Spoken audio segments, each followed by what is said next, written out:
आमाच्या विशेष बुलेटिनमध्ये आपलं स्वागत आहे। पाहूया विशेष बातमी। नवी मुंबई महापालिकेत पुन्हा एकदा भाजप आणि शिंदे गटातील वाद समोर आला आहे। सभागृह नेते सागर नाईक यांना वयाच्या कारणावरून नगरविकास विभागाने निलंबित केल्याच्या आदेशामुळे राजकीय वातावरण तापले आहे।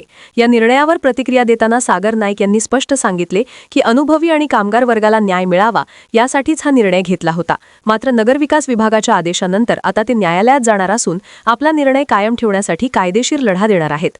तसेच त्यांनी म्हटले की अनेक वर्षे काम करणाऱ्या अनुभवी कर्मचाऱ्यांना कायमस्वरूपी संधी मिळावी यासाठीच ठोक मानधनावर काम करणाऱ्या कर्मचाऱ्यांना नियमित करण्याचा निर्णय घेतला होता।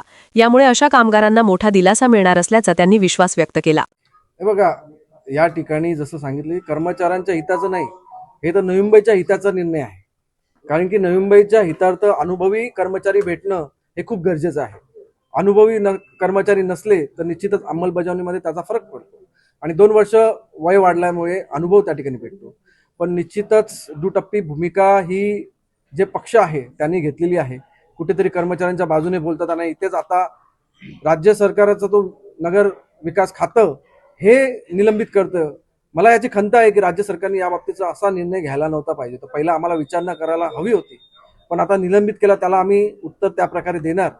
आता एक जरूर समजले की कर्मचाऱ्यांच्या या 58-60 करण्याच्या विरोधात नगर विकास खातं आहे आणि त्या दृष्टीने आमची लढाईची आता प्रक्रिया त्या ठिकाणी बदललेली आहे आणि नवी मुंबईच्या हितार्थ अनुभवी कर्मचारी राहण्यासाठी आम्ही जे पावलं आता पुढे उचलू त्या दृष्टीने आम्ही असलेले सर्व साधन सामग्री वापरून या 58 ते 60च्या निर्णयाला आम्ही कायम करण्याचा त्या ठिकाणी करतो। आता तुम्ही आयुक्त महोदयांचं मनोगत ऐकलं असता, ते बोललेले ते ऐकलं असतं की आपल्याकडे पदोन्नतीसाठी एकही पात्र त्या ठिकाणी कर्मचारी नाही।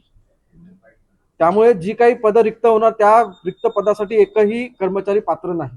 त्यामुळे ती पद रिक्त राहतील आणि त्या ठिकाणी कदाचित डेप्युटेशनवर येतील लोक, पण ती पद रिक्त राहू नये आणि आपल्या शहराचा जो अनुभव जॉग्राफिकल असेल, इकडचा सोशल अनुभव आहे, त्यांचा अनुभव या ठिकाणी टिकावा आणि आपल्या अंमलबजावणी प्रक्रियामध्ये त्यांचं योगदान मिळावं या दृष्टीने 58 ते 60 आपण करायचा निर्णय घेतला। अनेक ठिकाणी 60 वर्षाचं आपले त्या ठिकाणी रिटायरमेंट एज आहे। मला वाटतं आपल्या चतुर्थ श्रेणीचं रिटायरमेंट एज 60 वर्ष आहे। आपल्या डॉक्टर्स लोकांचं रिटायरमेंट एज 60 वर्ष आहे।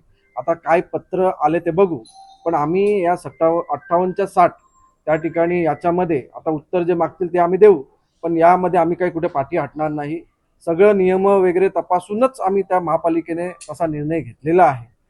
शेवटी न्यायालयाचा दरवाजा खटखटावा लागला तरी देखील आम्ही खटखटावू, पण नगर विकास खात्याकडून ही आपल्याला अपेक्षा नव्हती आणि या ठिकाणी आयुक्त महोदयांनी या ठिकाणी सकारात्मक भूमिका घ्यायला होती, कारण की या भूमिकेचा लाभ हा नवी मुंबई महापालिकेलाच होणार होता।